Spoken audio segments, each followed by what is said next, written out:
En ese capítulo 1, en el versículo 15, los testigos de Jehová utilizan este texto y lo malinterpretan porque solamente toman ese texto, el versículo 15, y dice: Él es la imagen del Dios invisible, el primogénito de toda la creación.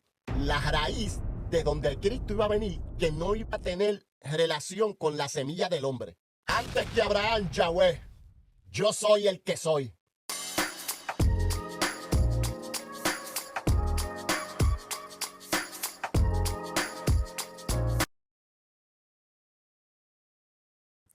Hola, bienvenido a Esto No Es un Cuento. Te damos la bienvenida en este día, un miércoles más. Loribel, ¿cómo estás, mi amor?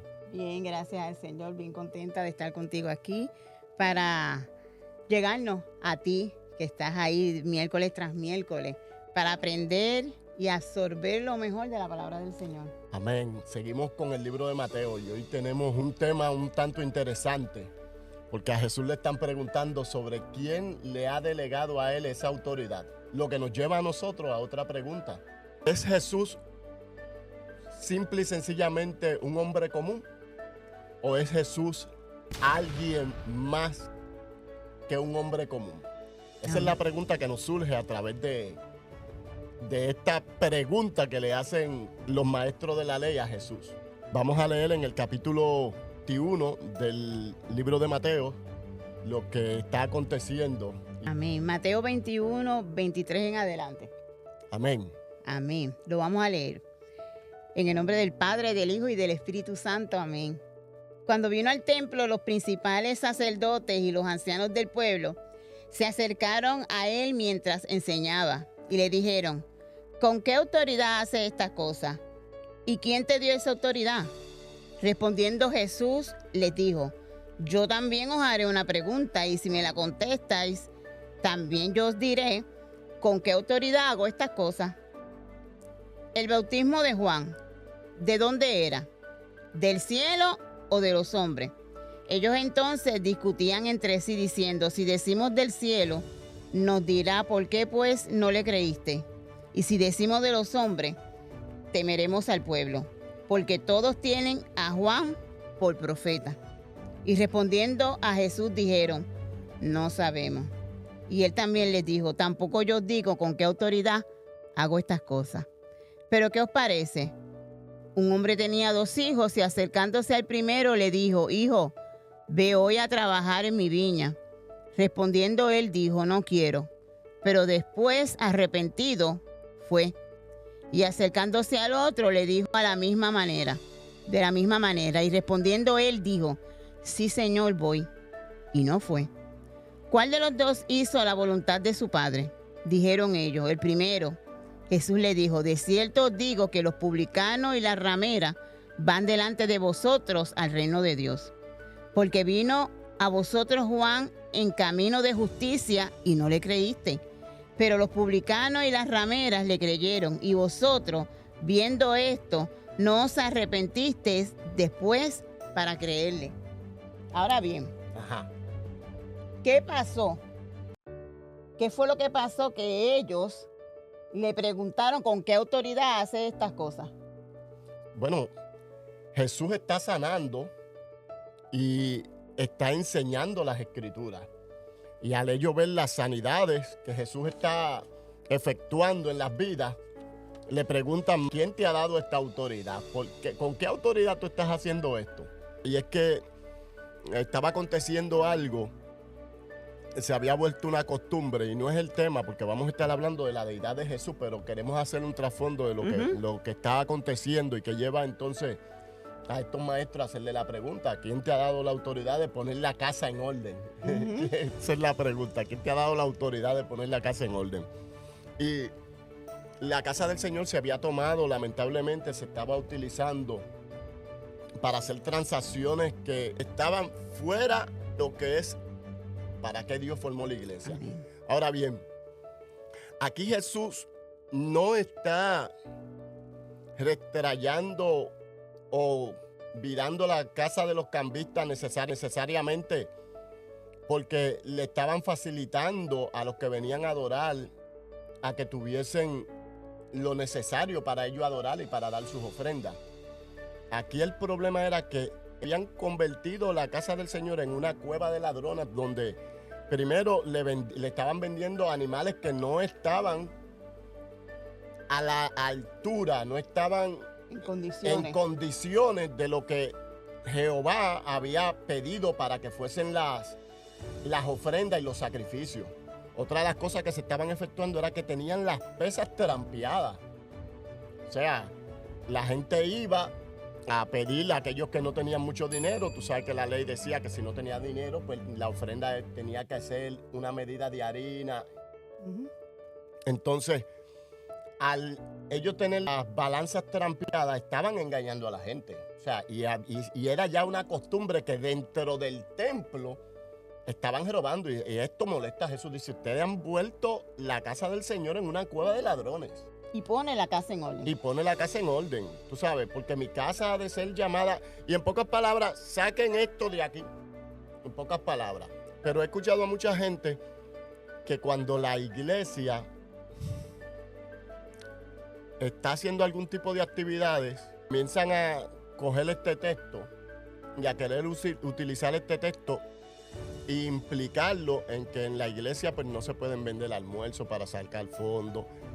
Hermanos, la iglesia no tiene el mismo contexto del templo que lo tenía en la antigüedad. No es el mismo contexto. O sea, yo no puedo enseñar las cosas que se hacen, porque si yo le doy el mismo contexto, fíjate, si yo le doy el mismo contexto al templo donde nosotros nos reunimos o a las 4 paredes, que ya lo he dicho montones de veces, son 4 paredes, el templo somos nosotros. En el Evangelio, en Cristo, Dios dejó de habitar en templo y ahora el templo donde habita Dios somos nosotros. Nosotros somos el templo del Espíritu Santo. Entonces, si yo le doy el mismo contexto a las 4 paredes donde nos reunimos, entonces yo tendría que volver también a los sacrificios. Amén. Y ya esto no está vigente.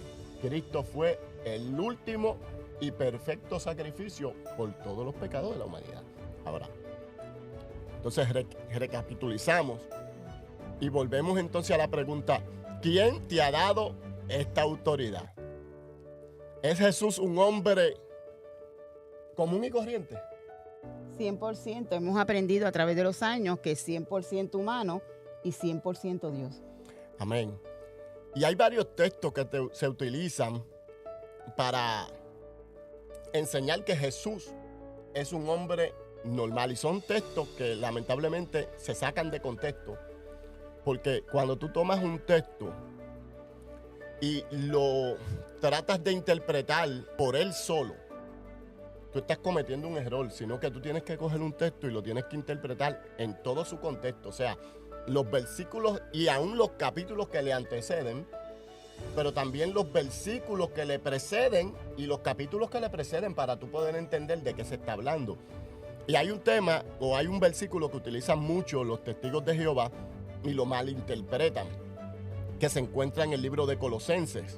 Y yo lo voy a buscar rapidito aquí en el libro de Colosenses.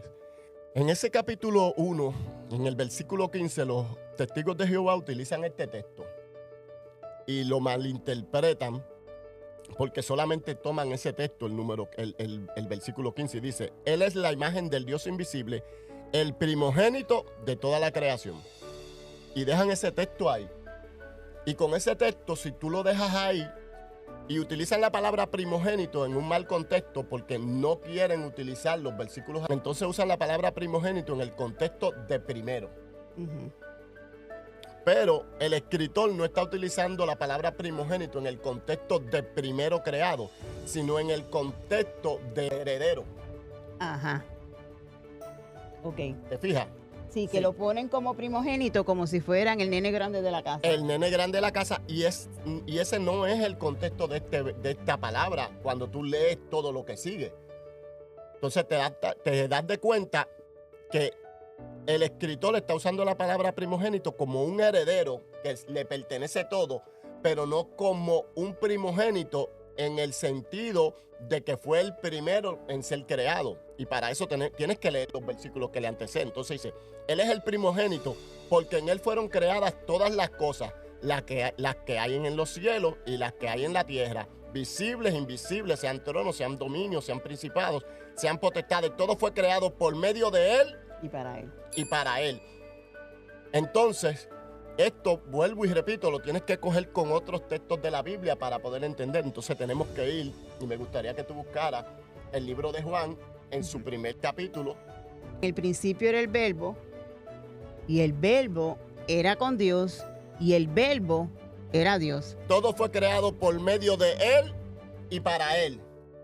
No está diciendo que Él es la creación. Está diciendo que por medio de Él se creó todo. Se creó todo. Entonces, cuando tú lo unes a lo que está diciendo Juan, te das de cuenta que es lo que está diciendo. Él es, en el principio, Él era el Verbo, Él era la palabra. Dios hablaba. Y entonces, lo que saben un poquito de lo que es la gramática en español,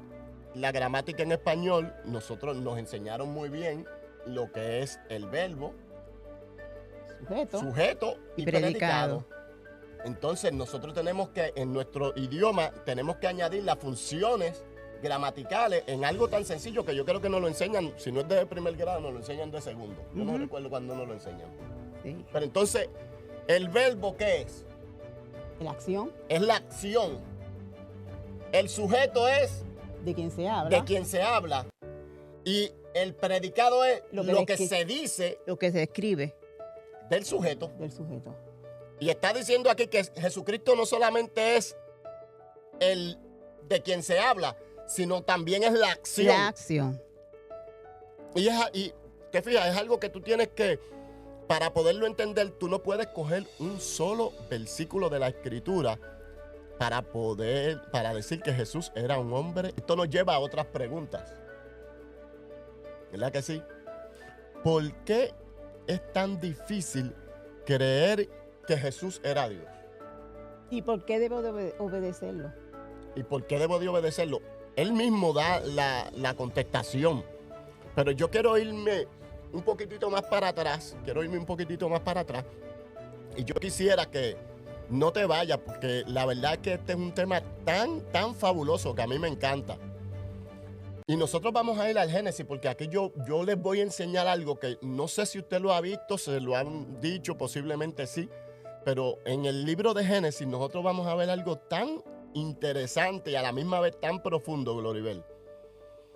Y yo quisiera que tú lo buscaras, ese primer libro de la Biblia, en el capítulo 3, y específicamente el versículo 15. Yo creo que estos fueron uno de los primeros, cuando empecé a estudiar la Escritura, fueron uno de los primeros textos que el Espíritu Santo me empezó a mostrar, que a mí me llamó la atención. Y cuando vamos a los institutos bíblicos, este es uno de los textos clave. Claro que sí. Para enseñar. Génesis 3:15 dice, y pondré enemistad entre ti y la mujer, y entre tu simiente y la simiente suya. Esta te herirá en la cabeza y tú le herirás en el calcañar. Ok, aquí surge otra pregunta, Gloribel. ¿Con quién está hablando Dios en ese momento? Y pondré enemistad entre ti y la mujer. Ajá. Entre tu simiente y la simiente suya. Y la simiente suya. Ok. Cuando nosotros vamos al contexto de lo que es una simiente, ¿de qué estamos hablando? En una relación sexual. La semilla. La semilla. Entonces, nosotros tenemos que ir obligatoriamente nosotros tenemos aquí que ir a un acto de relación sexual para poder entender esto. ¿Qué es lo que está diciendo aquí Dios, la Escritura de la mujer? Porque le está diciendo primero que Satanás va a tener una semilla maligna. ¿Verdad que sí? Yo voy a poner enemistad entre esa semilla maligna, que no es otra cosa que lo que nosotros hemos predicado por muchos años, que es ese hombre de maldad que se está esperando, ¿verdad? Y si lo ponemos en ese contexto único, pero también se refiere entre aquellos que le servimos a Dios y aquellos que le sirven al enemigo. Va a haber una enemistad, no van a cuajar, como nosotros podemos decir. Va a haber una separación. Pero a la misma vez le está diciendo a la mujer que la mujer tiene una semilla. Aquí hay algo raro, porque la mujer en una relación sexual no es quien pone la semilla. Es el hombre quien deposita la semilla. Pero aquí la Biblia sabiamente nos está mostrando desde ya, Gloribel, la raíz de donde Cristo iba a venir, que no iba a tener relación con la semilla del hombre. Exacto. Le está diciendo a la mujer, voy a poner la enemistad entre su simiente y la semilla tuya. Y la simiente tuya. La semilla tuya. O sea, si nosotros usamos este verso para interpretar, que es como se debe utilizar de hecho, para interpretar, que está diciendo que esa mujer va a tener una simiente, una semilla, y no está utilizando al hombre, nosotros tenemos que entender aquí que Jesús, o ese, vamos a usar la palabra, mejor dicho, que ese Mesías, que ese enviado, no iba a tener relación alguna con la semilla del hombre en particular, sino con una semilla de la mujer. Pero sin la semilla de un hombre, una mujer no puede salir embarazada. Porque el Espíritu Santo Sí. posa en el vientre de María. Para entender este texto, Gloribel, tenemos que ir entonces, ve al libro de Lucas. Dice el versículo, ¿cómo será esto? Ajá. Versículo 34. Ajá. Pues no conozco varón. ¿Cómo va a ser esto? Respondiendo el ángel le dijo, el Espíritu Santo vendrá sobre ti y el poder del Altísimo te cubrirá con su sombra, por lo cual también el santo ser, en letra mayúsculas, que nacerá, será llamado Hijo de Dios. Entonces nosotros tenemos que utilizar, te fijas cómo la Escritura nos da a nosotros el contexto de lo que nosotros estamos leyendo y poder entender.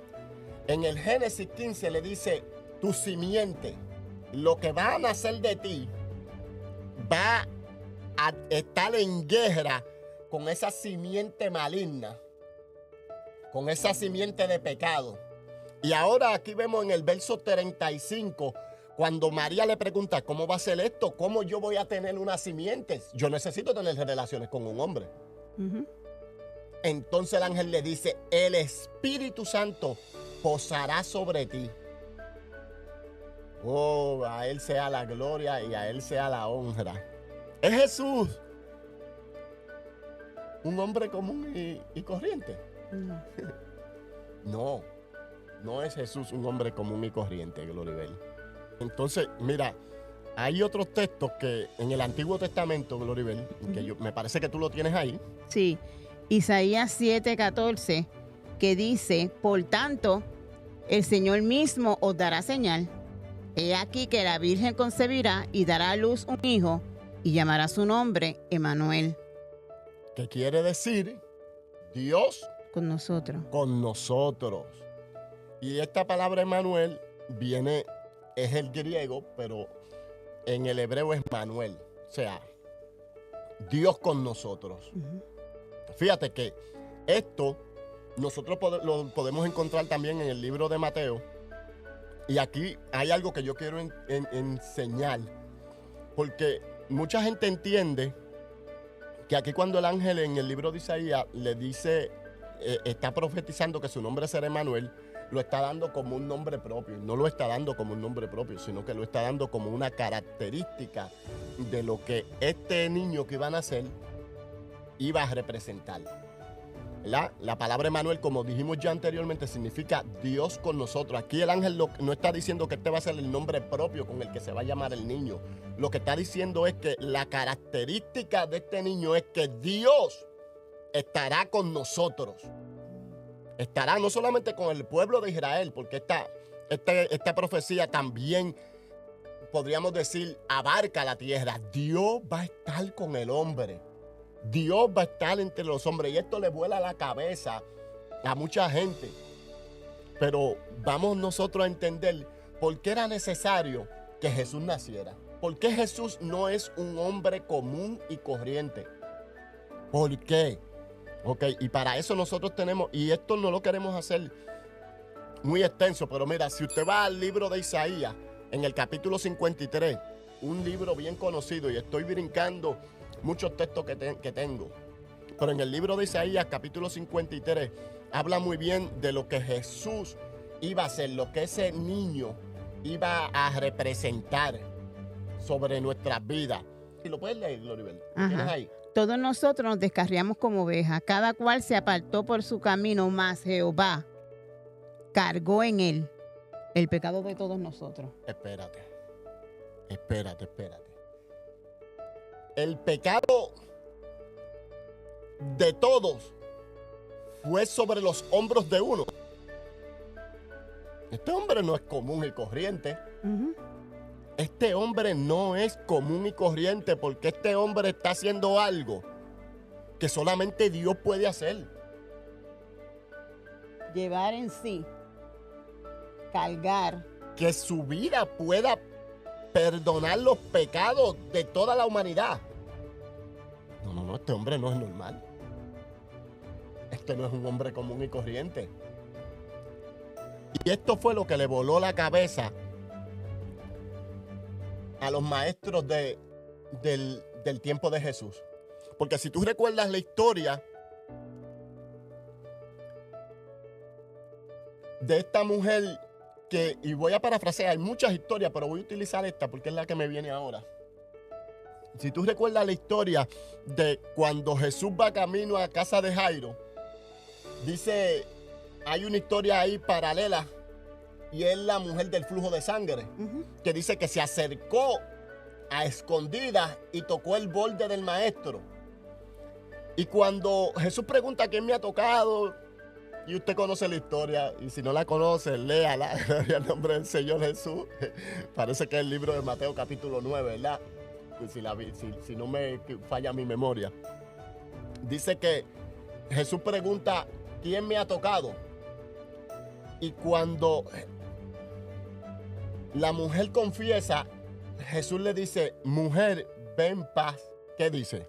Y he aquí, una mujer enferma de flujo de sangre, desde hacía 12 años, se le acercó por detrás y tocó el borde de su manto.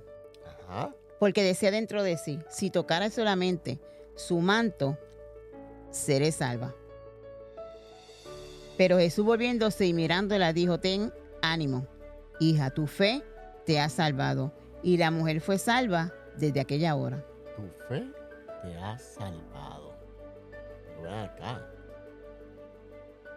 Y aquí la palabra tu fe te ha salvado no está en el contexto de que te ha sanado, sino en el contexto tu fe te ha llevado a la salvación. Te ha llevado a tu fe en mí te ha llevado a la salvación.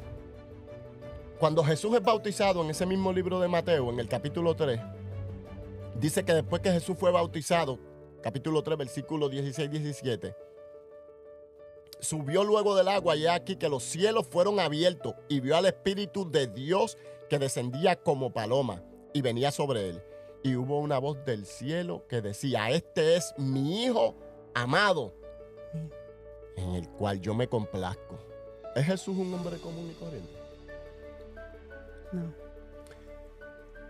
Te pedimos que si te gusta lo que estás viendo, compartas, le des like y comentes algún texto que tú tengas que nos ayude a nosotros en esta enseñanza y que lo comparta con aquellos que posiblemente se estén haciendo la pregunta de ¿es Jesús un hombre común y corriente? Y que utilicen los textos que hemos dado hasta ahora para que lo añadas también a tu conocimiento y puedas debatir esta enseñanza hereje que muchas de las veces se levanta y quiere mostrar que Jesús era un hombre común y corriente. Entonces, vamos a hablar un poquito de la persistencia de Jesús. Entonces los judíos le dijeron, ahora conocemos que tienes demonio. Abraham murió y los profetas. Y tú dices, el que guarda mi palabra nunca sufrirá muerte. ¿Eres tú acaso mayor que nuestro padre Abraham, el cual murió? Y los profetas murieron. ¿Quién te haces a ti mismo? Respondiendo Jesús, si yo me glorifico a mí mismo, mi gloria nada es. Mi Padre es el que me glorifica, el que vosotros decís que es vuestro Dios. Pero vosotros no le conocéis, mas yo le conozco.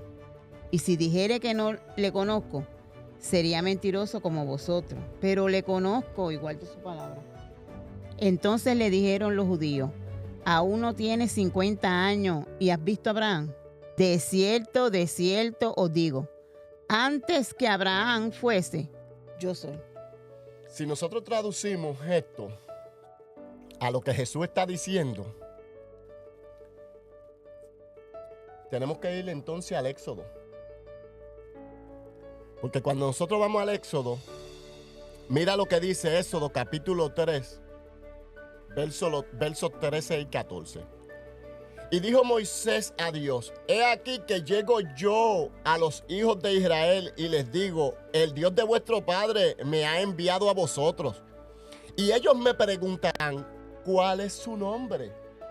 ¿Qué les responderé? Y respondiendo Dios a Moisés: yo soy el que soy. Y dijo: así dirás a los hijos de Israel: yo soy, me envió a vosotros. Oh, ¿es Jesús un hombre común y corriente? No. Jesús está utilizando aquí el mismo contexto cuando Moisés es enviado al pueblo de Israel. Y si me preguntan quién me ha enviado, yo soy. Jesús les dice: antes que Abraham, Yahweh. Si no entendiste lo que Jesús está diciendo, antes que Abraham, Yahweh, yo soy el que soy. Oh, a Él sea la gloria. Jesús no es un hombre común y corriente. Y dice que los judíos querían apedrearle, porque entendían lo que Jesús estaba diciendo. Se estaba poniendo en posición de Dios. Y hay gente que dicen: pero es que Jesús nunca dijo que Él es Dios. Si tú quieres más información de lo que Jesús está diciendo en este contexto, yo no sé dónde la vas a encontrar. Yo soy el que soy. Y no quiero ser muy extenso. Es que esto es muy largo. Es un tema un poco extenso y un poco largo. Pero vamos a hacer una segunda parte. Ok. Así que te prometo que la semana próxima espera que vamos a seguir con la segunda parte de Jesús es un hombre común y corriente. Así que no te lo pierdas. Entre tanto, dale like, comenta y suscríbete. Amén. Esto no es un cuento. Dios te bendiga. Dios te guarde. Te habló tu hermano y amigo, el pastor Braulio Núñez. Y la pastora Gloribel Manso. Adiós.